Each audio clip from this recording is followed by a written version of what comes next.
طبعا من حبنا للشعب العماني عملنا لكم قصيدة من ألحان أخوكم يحيى عنبه وكلمة الشاعر علي الجبري، إن شاء الله تنال إعجابكم.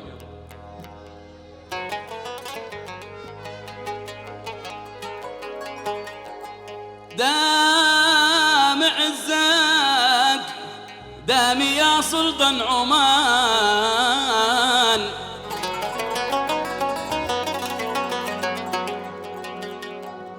أنت والشعب العمان الطيبين الطيبين،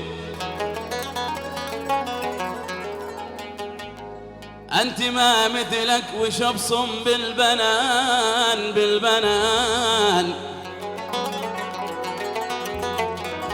هيثم المغوار يا الماس الثمين الثمين،